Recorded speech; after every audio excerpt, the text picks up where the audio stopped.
The practice of reasonability is so important, and we lose sight of that because the social norm now is to be impatient. The social norm now is to be reflexive. Arguably, a lot of what's happening right now in our climate, in our political climate, in our social climate, a lot of the disharmony is because people on a normal basis are not practicing reason. And I see it in every facet of my life. I see it in my own life. Just so you know about me, years ago, when I was younger, reasonability was antithetical to the way that my mind worked. I was a biased, prejudiced thinker. And when I mean by prejudice, I mean that in the truest sense of the word, where due to my religiosity and due to my upbringing and due to what I was taught was unconditionally correct, I had a lot of staunch views that was based in dogma. Dogma being there's no wiggle room for me to perceive any other way. And that's the way it is for a lot of people right now. A lot of people, it's not even, a lot of people are not even religious in a conventional sense. It's more, but they're still dogmatic in the sense of there's no openness, there's no receptivity, there's no space for that conversation to occur where we can have a dispassionate discussion. And I got a lot of flack when I first began my journey to make my emotions a tool and not be purely a tool for my emotions. Where some people were wanting to suggest that, oh, feelings aren't all bad, or like don't try to demonize emotions. It's not about demonizing emotions. It's not about demonizing feelings.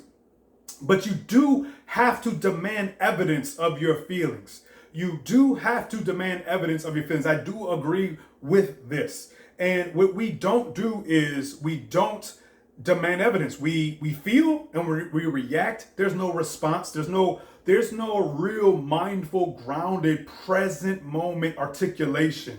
It's about winning, and it's about a scoreboard, and it's about. I had a situation with some folks where it was clear that they just didn't want to be wrong, and it's just like the human. This is why I am such a big fan of admitting how flawed we are as humans.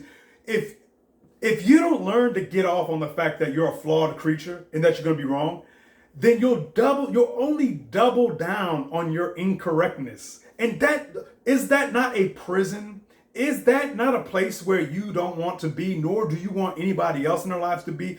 I promise you, it is a very relieving and harmonious thing to understand that if me and my brother from another, if we have a disagreement, it's not about I'm superior to you, you're inferior. It's not about he's superior to me, I'm inferior. It's all about just the reason. And there's a benefit of the doubt given that neither of us is competing to step on each other's head. It's a matter of at what point do we argue or have a discussion of purely the substance and only the substance, and let the substance duke it out. Let the facts duke it out. But you know what it is? Nobody has it's too much. It's too many conversations. That's the problem, because it's not a soundbite. It's not a 5-minute conversation. It's not a 10-minute conversation. It's not 1 hour long conversation. The problem that a lot of people have is that it's many conversations, and many people have this resentment towards the fact that it needs to be many conversations.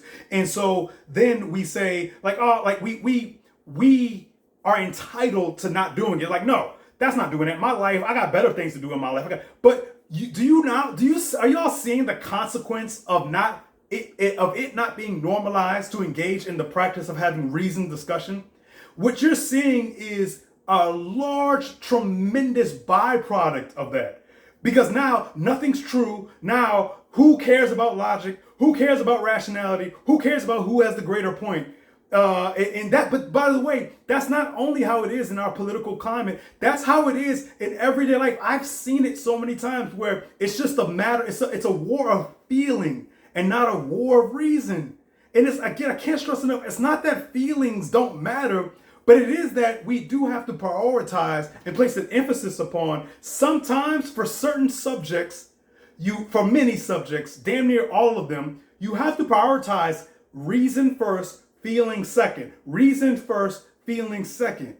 Or else what you get is a cacophony of words, of feeling, of everything that is not helpful, everything that doesn't lead to any true comprehension, any true epiphanies or edification. We're not seeking to be that student, and I have to do my part too. I have made a vow, an eternal vow. Like, I need to regain my interest in being reasonable. I suffered from because I become so competent at articulating and communicating, despite how intense my feelings are, which I used to not be. I used to be completely awful at communicating my feelings, and I literally demanded of myself, no. I refuse to not be able to communicate when I feel strongly. And what I realize is, let me tell you the key. It's not about focusing on pushing down your feelings. It has nothing to do with pushing your feelings down. It has everything to do with, in the moment of my anger, I'm angry right now.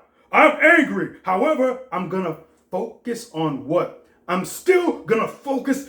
I'm going to focus on the rationale behind why I'm so angry. I need to focus on the reason. So the anger is more of a background soundtrack to my interest in communicating. But my priority, despite this, my priority is to be logical and reasonable, one word after the next. And that might seem like, oh no, I promise you, that's the difference that makes all the difference. I promise you. Because when the star of the show is the reasonability and the logic and the rationality, and as opposed to the feeling, it rises and it falls. It rises and it falls. That's how it goes away. Look, I digress. I've said many things. Maybe it's good to I always speak to these things hoping that one person is and shout out to Looseberry. You always are very receptive. If I can help somebody, because I was helped tremendously by an individual named Sam Harris in my early 20s. And although while I don't listen to Harris, I don't listen to barely anyone anymore. And like, you can disagree with Sam Harris's views all you want. But when in my early 20s, I didn't even know it was possible to be as reasonable as a human could be. When I seen Sam Harris have a debate with a gentleman named Reza Aslan, it was a religious debate. And that was the greatest example of an exercise of reasonability for me. But at the time, my world was largely unreasonable. My world was largely just purely religious. And I didn't even know you could ask the questions that he was asking. I didn't know you could make the statements he was making. I didn't know that you could challenge things in a reasonable way. I really didn't. And so my point is that awakened me and helped me to see that, right, reasonability is an ability, and you can have it if you so choose. But it's like any other ability. If you're not working on it, then it's likely atrophying. Look, I digress. Blessings.